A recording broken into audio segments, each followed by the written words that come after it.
Greater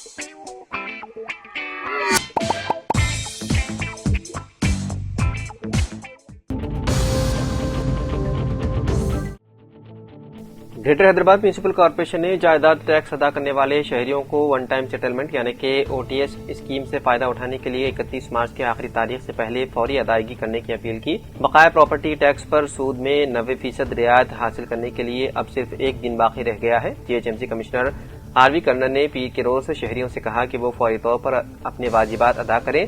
साल 2025-26 की OTS scheme के तहत रियासती हुकूमत माह मार्च के अख्ताम तक बकायाजात अदा करने वालों को सूद में 90% रियायत दे रही है। कमिश्नर ने वाज़ेह किया है कि इस स्कीम के तहत अदायगियां सिर्फ ऑनलाइन प्लेटफॉर्म्स के जरिए ही कबूल की जाएंगी। शहरी अदायगी GHMC official portal my GHMC में सेवा मराकज या सिटीजन सर्विस सेंटर्स के जरिए कर सकते हैं। कमिश्नर ने कहा कि बरवक्त टैक्स अदायगी शहर की तरक्याती सरगर्मियों के लिए निहायत जरूरी है। उन्होंने खबरदार किया कि आखिरी तारीख गुजरने के बाद जीएचएमसी एक्ट के तहत नादहिंदगान के खिलाफ सख्त कार्रवाई की जाएगी।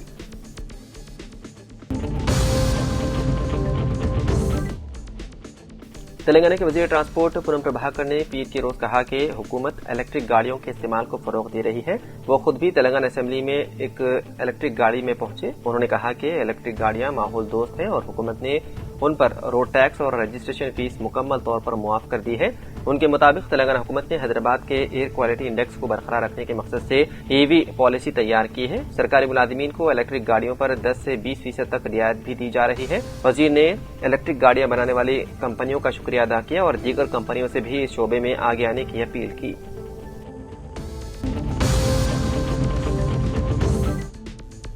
इतवार की रात राजेंद्र नगर रोड पर उस वक्त कशीदगी बढ़ गई जब 3 ऑटो रिक्शा ड्राइवर हुकूमत की जानिब से ऑटो एलपीजी गैस की मुनासिब फराहमी न होने के खिलाफ एहतजाज करते हुए एक टेलीकॉम टावर पर चढ़ गए।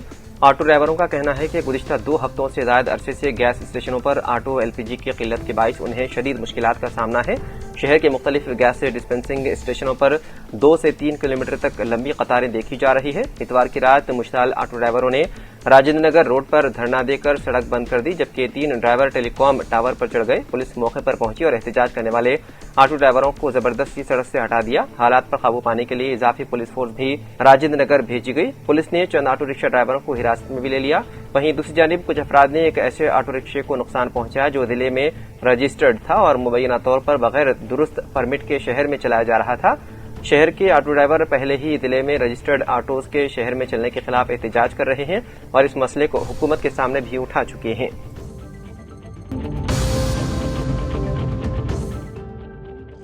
मशरिक़ वस्ता में जंग दिन ब दिन शिद्दत इख्तियार करती जा रही है। ताज़ा तौर पर ईरान ने कुवैत में बरक़ी और पानी साफ करने वाले प्लांट्स पर हमला किया। इस वाक़े में हिंदुस्तान से ताल्लुक़ रखने वाला एक और वर्कर हलाक हो गया, जिसकी शिनाख्त तमिलनाडु के कृष्णन के तौर पर हुई है। इस बात की तस्दीक कुवैत की वजारत ने की है। इस मिसाइल हमले के बाइस बरक़ी और पानी साफ करने वाले प्लांट के करीब एक सर्विस इमारत को नुकसान भी पहुंचा। कुवैत के हुकाम ने इस बात की इत्तला दी, ताहम ये प्लांट किस इलाके में वाक़ है इसकी तफसीलात ज़ाहिर नहीं की गई। वाक़े के बाद तकनीकी और हंगामी इमदादी टीमें मौके पर पहुंच गई और प्लांट के इंतजामात और हालात को काबू में लाने के लिए कोशिश की गई।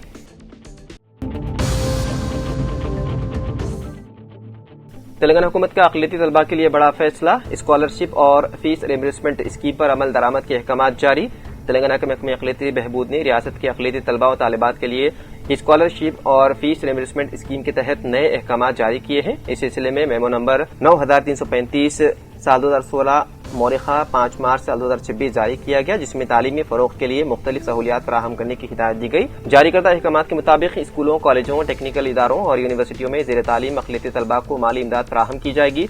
इसके अलावा तलबा को स्कॉलरशिप और फीस रिइंबर्समेंट की सहूलत भी दी जाएगी, जबकि पेशे वाराना कोर्सेज जैसे MBBS और इंजीनियरिंग में ज़ेर तालीम तलबा को तरजीह हासिल होगी। हुकूमत ने वादे किया है कि सरकारी के साथ साथ मंजूर शुदा निजी तालीमी इदारों में ज़ेर तालीम तलबा भी इस स्कीम से इस्तेफादा कर सकेंगे। लड़के और लड़कियां दोनों इस सहूलत के अहल होंगे और स्कॉलरशिप की रकम बराह रास्त तलबा के बैंक खातों में मुंतकिल की जाएगी।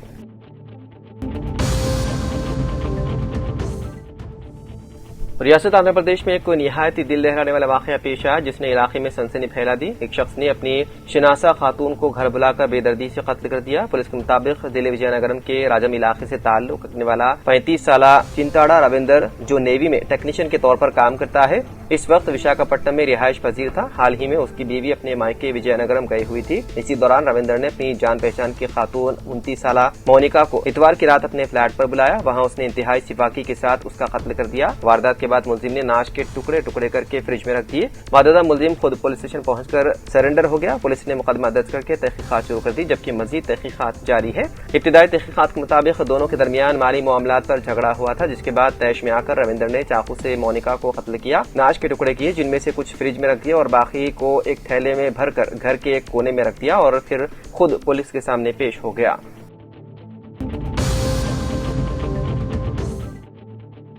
تلنگانہ میں جاری ہفتے غیر موسمی بارشوں کا امکان ہے۔ محکمہ موسمیات کی پیش قیاسی میں کہا گیا ہے کہ اتوار کو گرما کی شدت میں اضافے کے بعد 30 مارچ سے موسم میں تبدیلی کے آثار ہیں اور امکان ہے کہ 30 مارچ تا 3 اپریل دونوں شہروں و بیشتر اضلاع بالخصوص شمالی تلنگانہ اور جنوبی تلنگانہ اضلاع میں غیر موسمی بارشوں کا سلسلہ شروع ہوگا۔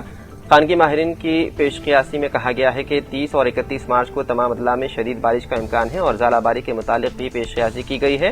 بتایا گیا ہے کہ دونوں شہروں کے کئی علاقوں میں 29 مارچ کو درجہ حرارت 40 ڈگری سے تجاوز ہونے کے سبب شہر کی سڑکوں پر ٹریفک محدود رہی، جبکہ دونوں شہروں کے کئی علاقوں میں گرم ہوائیں شام تک بھی محسوس کی جاتی رہی۔ کہا گیا ہے کہ آئندہ 2 یوم بارش کے نتیجے میں درجہ حرارت میں نمایاں کمی آئے گی اور بارشوں سے گرما کی شدت میں وقتی طور پر کمی ہو سکتی ہے۔